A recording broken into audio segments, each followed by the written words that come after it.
Hello everyone, welcome back to my channel. आज शुरू करने वाले हैं हम कंप्यूटर नॉलेज की सीरीज़ का पार्ट 2। ठीक है, उम्मीद है आप सभी ने पार्ट 1 अच्छे से देख लिया होगा। जिस भी एग्ज़ाम में कंप्यूटर का सेक्शन आता है, यानी जिस भी कंपटीशन के एग्ज़ाम में कंप्यूटर का सेक्शन आता है, उसमें ऐसे ही क्वेश्चन पूछे जाते हैं, क्योंकि लगभग सबका कंप्यूटर का जो सिलेबस होता है वो यही होता है। तो सारे एग्ज़ाम्स में आपको ऐसे ही क्वेश्चंस देखने के लिए मिलेंगे।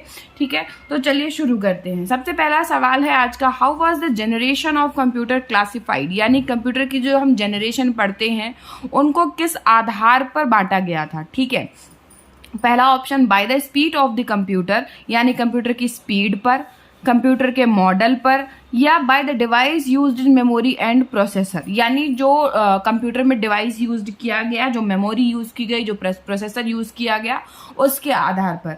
ठीक है, तो आपका आंसर है ऑप्शन नंबर सी। जैसा कि हम जानते हैं कि हमने कंप्यूटर के जो जनरेशन है उसको कैसे पढ़ा है कि उसमें किस प्रकार की मेमोरी का यूज किया गया और उसमें किस प्रकार के प्रोसेसर का यूज किया गया था। ठीक है, अगला सवाल, dash is use for scanning the pictures and putting them in digitise form in the computer, यानी ऐसी कौन सी चीज है जिसका उपयोग करके हम पिक्चर्स को डेटा के फॉर्म में कंप्यूटर में हम इंसर्ट करते हैं। ठीक है, तो इसके ऑप्शंस है CDROM, प्लॉटर, स्कैनर या कि नन। तो इसका आंसर है स्कैनर। स्कैनर एक ऐसा डिवाइस है जिसके थ्रू हम पिक्चर्स को स्कैन करके डेटा के फॉर्म में कंप्यूटर में इंसर्ट करते हैं। ठीक है, अगला सवाल, what is a shell. Shell क्या होता है?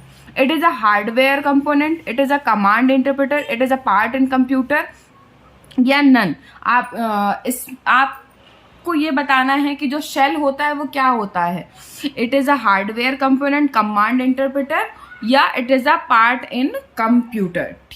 तो ये आपका होता है एक कमांड इंटरप्रेटर। ठीक है, शेल क्या होता है? कमांड को इंटरप्रेट करता है, यानी कि कंप्यूटर को जो भी कमांड दिया जाता है उसको इंटरप्रेट करता है। ठीक है, अगला सवाल, multi programming system dash. Multi programming system के आगे आपको बताना है कि मल्टी प्रोग्रामिंग सिस्टम क्या होता है, मल्टी प्रोग्रामिंग सिस्टम को क्यों डेवलप किया गया था। तो multi programming systems are easier to develop than single programming system, इसलिए बनाया गया था क्योंकि ये आसान थे डेवलप करने में सिंगल प्रोग्रामिंग सिस्टम से, या एग्जीक्यूट ईच जॉब फास्टर, या कि ये हर एक जॉब को बहुत जल्दी कर लेते हैं, या execute more jobs in the same time, या ये सारे काफी सारे टास्क को सेम टाइम पे कंप्लीट करते हैं, या फिर नन ऑफ दी अबव। तो इसका आंसर है आपका execute more jobs in the same time, यानी मल्टी प्रोग्रामिंग जो होता है, मल्टी प्रोग्रामिंग सिस्टम वो इसलिए आया क्योंकि मल्टी प्रोग्रामिंग सिस्टम काफ़ी सारी जॉब्स को सेम टाइम में एग्जीक्यूट कर सकता है, काफ़ी सारे काम को सेम टाइम में कर सकता है। ठीक है, यहाँ तक की बातें क्लियर है। आगे अगला सवाल है आपका, पीसीबी स्टैंड्स फॉर से तात्पर्य यह है कि पीसीबी का फुल फॉर्म क्या होगा। पहला है process control block, second is printed circuit board, या कि बोथ या कि नन। तो ये होता है आपका बोथ। आप इसे प्रोसेस कंट्रोल ब्लॉक भी बोल सकते हैं, प्रिंटेड सर्किट बोर्ड भी बोलते हैं। ठीक है, अगला सवाल, the input device most commonly used to enter text would be the. ऐसा इनपुट डिवाइस जो कि बहुत ज्यादा कॉमन है टेक्स्ट को इंसर्ट करने के लिए, उसे हम क्या कहते हैं। पहला बारकोड रीडर, माइक्रोफोन, कीबोर्ड या कि नन। पहली चीज तो ये तीनों आपके क्या हैं, इनपुट डिवाइस हैं। इनके थ्रू इनपुट डिवाइस वह डिवाइस होता है जिसके द्वारा आप कंप्यूटर में इंफॉर्मेशन इंसर्ट करते हैं, इंफॉर्मेशन भेजते हैं। ठीक है, तो आपका जो बहुत कॉमन है वो है आपका कीबोर्ड। कीबोर्ड के थ्रू ही ज्यादातर जो भी इंफॉर्मेशन होती है या टेक्स्ट के फॉर्म में जो इंटर करना होता है वो आपका होता है कीबोर्ड। ठीक है, अगला सवाल, अ की that turns a function on और ऑफ इज कॉल्ड अ की। ऐसी की जो किसी फंक्शन को बंद या चालू करने का कार्य करती है उसे हम क्या कहते हैं। पावर की, टॉगल की, कंट्रोल की या नन। तो उसे हम कहते हैं टॉगल की। टॉगल की एक इस प्रकार की है जो किसी भी फंक्शन को ऑन और ऑफ करने का कार्य करती है। Which was first computer company. ऐसी कौन सी कंपनी थी जो पहली कंप्यूटर कंपनी बनी थी। Digital electronics, com techno limited, electronic controls company, या कि नन? तो इसका आंसर है आपका इलेक्ट्रॉनिक्स कंट्रोल कंपनी। मैं आपको बता दूं कि जितने भी, देखिए आपका सिलेबस जो है, चाहे आप आरआरबी की बात करो या आप पटवारी के एग्जाम देने वाले हैं उसकी बात करिए, आपके जो कंप्यूटर का सिलेबस होता है, कंप्यूटर को आपके सिलेबस में इंक्लूड करने का जो मतलब है वो सिर्फ इतना है कि आप उसको अच्छी तरीके से जानते हैं।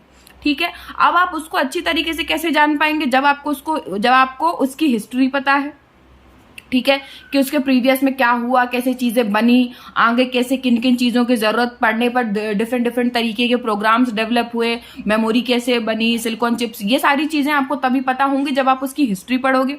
ठीक है, तो हिस्ट्री है, पहली चीज तो आपको कंप्यूटर के बारे में पढ़ना है, दूसरी आपकी हिस्ट्री हो गई, फिर आपके कंप्यूटर के फंक्शंस होंगे, एमएस वर्ड, एमएस एक्सेल, यही सारे कॉमन टॉपिक्स हैं जो कि आपके एग्जाम में इंक्लूडेड रहते हैं। तो उन्हीं पर आधारित ये प्रश्न है जो आपके हर एक एग्जाम में बहुत ज्यादा आपको बेनिफिशियल साबित होंगे। तो इसीलिए मैं आपसे कहना चाहूंगी कि आप इन वीडियो को कंटिन्यूसली फॉलो करें। अगर आपने कंप्यूटर थ्योरी के फॉर्म में पढ़ा है तो आप ऑब्जेक्टिव से आपका रिवीजन हो जाएगा।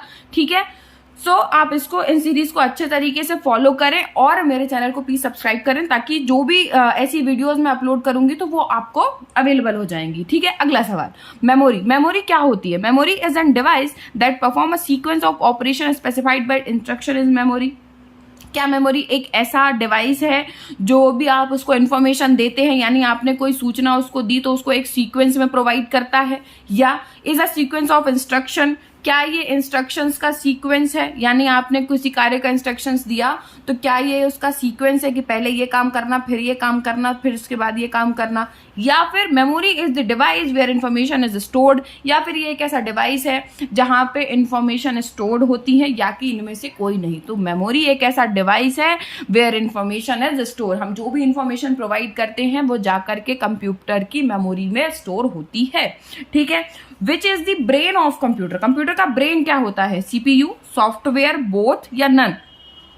तो कंप्यूटर का जो ब्रेन होता है वो आपका क्या होता है? सीपीयू। सीपीयू जो होता है वो आपका कंप्यूटर का ब्रेन होता है। ठीक है, which of the following is not a hardware? अब हार्डवेयर और सॉफ्टवेयर दो पार्ट होते हैं कंप्यूटर के। ठीक है, तो हार्डवेयर तो वो सारी चीजें होती हैं जो आप बाहर से देख सकते हैं, यानी आपका मॉनिटर स्क्रीन हो गई, आपका सीपीयू हो गया, आपका माउस हो गया, ये सारी जो चीजें हैं ये हार्डवेयर होती हैं। ठीक है, तो इसमें आपको बताना है कि इसमें से कौन सा हार्डवेयर नहीं है।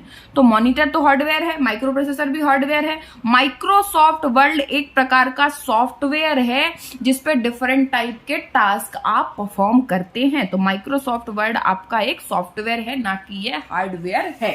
ठीक है, यहां तक की बातें क्लियर थी। अब आगे देखते हैं, who among the following is the father of C language? C language आप सबने सुनी होगी, एक तो आपकी लो लेवल, हाई लेवल की लैंग्वेज, दो प्रकार की लैंग्वेजेस जो होती हैं वो कंप्यूटर के डिस्ट्रीब्यूटेड है। ठीक है, तो who among the following is the father of C language? C language के फादर जो है वो कौन है? Ericsson, Dennis Ritchie, A S Douglas, या नन? तो सी लैंग्वेज के आपके जो फादर हैं वो है डेनिस रिची। ठीक है, फाउंडर ऑफ ईमेल? ईमेल किसने फाउंड किया था? ईमेल फाउंड किया था शिवा अय्यादुराई ने। किसने किया था? शिवा अय्यादुराई ने आपका ईमेल को फाउंड किया था। What is output? अगला सवाल है व्हाट इज आउटपुट, यानी आउटपुट क्या होता है? आउटपुट क्या होता है? What the processor takes from the user? जो यूजर से प्रोसेसर लेता है उसको बोलते हैं। या what the processor gives to the user? या जो प्रोसेसर होता है वो यूजर को प्रदान करता है उसको बोलते हैं। What the processor gets from the user? या सेम चीज हो गई, what the processor gets from the user, यानी कि जो चीज वो यूजर से लेता है, या नन ऑफ दीज। तो आउटपुट वो चीज होती है, इनपुट हो गया जब आप कीबोर्ड या किसी भी तरीके से आप किसी भी इंफॉर्मेशन को आप कंप्यूटर को देते हैं, ये आपका इनपुट हो गया। उसके बाद उसको वहां पे प्रोसेस किया जाता है, जो भी ऑपरेशन उसमें परफॉर्म करने होते हैं वो किया जाता है, एंड आफ्टर दैट आपको एक आउटपुट मिलता है। ठीक है, तो आउटपुट वो होता है what the processor gives to the user, यानी कि प्रोसेसर जो यूजर को देता है उसे हम क्या कहते हैं? आउटपुट कहते हैं। ठीक है, अगला सवाल, error in computer program is? यदि कंप्यूटर प्रोग्राम में कोई एरर आ जाती है तो हम उसे क्या कहते हैं? क्रैश, बग, पावर फेलियर या कि नन, तो उसे हम कंप्यूटर की भाषा में बग कहते हैं। यदि कंप्यूटर के प्रोग्राम में कोई एरर आती है तो हम उसे क्या कहते हैं, बग कहते हैं। Microsoft word was first released in, Microsoft Word को सबसे पहली बार कब रिलीज करा गया था, 1984, 1983, 1985 या कि नन, तो माइक्रोसॉफ्ट वर्ड को रिलीज करा गया था 1983 में। कंप्यूटर की हिस्ट्री में आपको ये सारी चीजें भी आपको याद करके चलनी है कि क्या क्या चीजें रही थी, क्योंकि जो भी आपके ऐसे सॉफ्टवेयर हैं जो बहुत इंपॉर्टेंट है, यानी जिसपे बहुत ज्यादा वर्क होता है, उन सब की चीजों के बारे में आपको ज्ञान होना अनिवार्य है।